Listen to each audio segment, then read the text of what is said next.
Xung quanh 3-4 cái ao này sẽ có những cái hố xi phong, những cái hố mà gom những cái chất thải lại.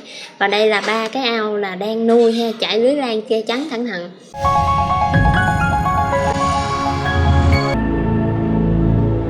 Xin chào các bạn. Thì mình như hôm nay có một cái video này rất là hay. Đó là video toàn cảnh của một cái farm nuôi mà phải nói là rất là hiệu quả tại huyện Đầm Dơi, tỉnh Cà Mau. Thì đây là cái video mình sẽ quay lại, mình sẽ lia từ trên xuống. Đầu tiên á, phần trên cùng luôn á, là phần khu vực mà mình lấy nước vào để mà lọc lắng lại và xử lý để mà chuẩn bị cấp qua ao nuôi. Thì đây là một cái hệ thống lớn nên là cái đầu nước vào á, rất là lớn luôn và rất là nhiều ao lọc.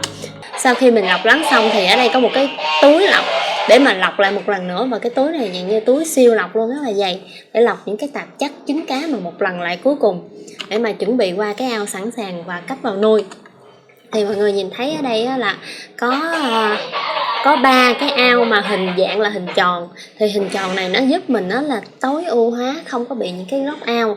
Và những cái ao này á, mình để mà nuôi với cái mô hình mà mật độ dày luôn. Và những cái góc ao nó không có bị lắng động cái chất bẩn dư thừa. Và xung quanh 3-4 cái ao này sẽ có những cái hố xi phong, những cái hố mà gom những cái chất thải lại. Và đây là 3 cái ao là đang nuôi ha, trải lưới lan che chắn cẩn thận.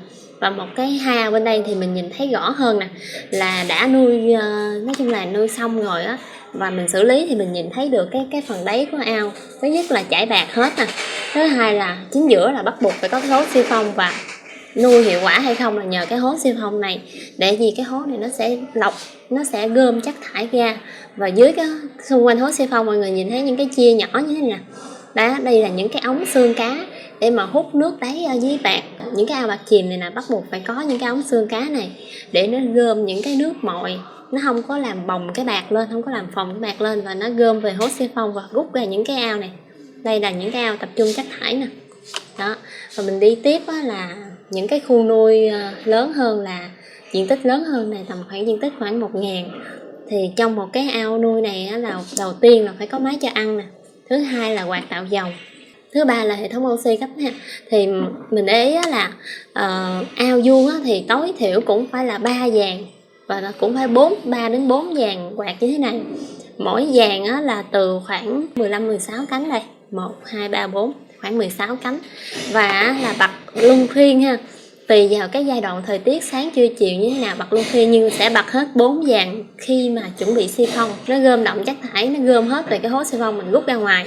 Và oxy thì sẽ đặt nhiều ở những các góc ao đây, những các góc ao, bởi vì góc này nó sẽ quạt nó không có đánh tới, và tôm nó sẽ bị ảnh hưởng cái góc ao, nó sẽ tập trung cái tôm yếu về đây thì sẽ đánh oxy nhiều. Đây là một cái ao này, đây mình thấy ao này không có nuôi nè, hố xi phong rất là rõ luôn nè, hố xi phong nè, máy cho ăn nè, dàn quạt 4 dàn, mình nhìn thấy nè, quạt tạo dầu nè. Và để ý là chính giữa này thì không có lắp oxy, chỉ là những các góc thôi, tại vì chính giữa nó gom chất thải, mình sủi oxy thì nó sẽ mất tác dụng, nó giống như là nó quấy lại cái chất bẩn đó, nó gom chất thải lắng về đây. Và đây những oxy nè, mình nhìn thấy ở đây khách hàng có một cái sáng tạo là máy cho ăn thì đặt trên cây cầu, và đây là đặt trên cái phao luôn chứ không sử dụng cái chân để mà hạn chế đóng chất dơ bẩn ở dưới chân. Và máy cho ăn thì tập trung một góc như thế này. Đây là các máy cho ăn mà do Farm X phân phối và sản xuất luôn ha, thì rất là phù hợp với ao này. Ao này chỉ cần dùng một máy cho ăn một góc đây này. Đây là các ao ương, ao dèo nè. Đây các thiết bị quay cận cảnh hơn, đây các dàn quạt nè. Đây là các đây máy cho ăn nè. Và xung quanh mé thì nhìn thấy là đổ đường nhỏ để mà di chuyển nè, đẩy xe rùa. Đây các lưới lan để mà che chắn chống nắng nè. Đây là các đầu ống, một cái hố nhưng mà tập trung nhiều ao, nhiều chất thải, nhiều những cái ống xuống đây. Và từ cái ống này mình sẽ bơm hút chất bẩn đi ra. Và ao này là đều chải bạc hết.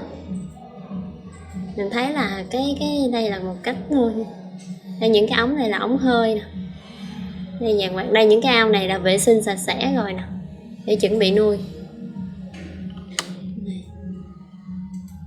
Đây là gần xung quanh chỗ cái hố xi phong là mình nhìn thấy là có rất là nhiều ống nè. Cái ao bên đây nó sẽ cao hơn, so với khu bên này để mình dùng là mình xả cái chất thải về đó. Video xin được kết thúc tại đây. Trong lúc mà như chia sẻ có cái điểm nào mà không đúng thì mọi người là góp ý chia sẻ ý kiến thêm. Xin chào tạm biệt.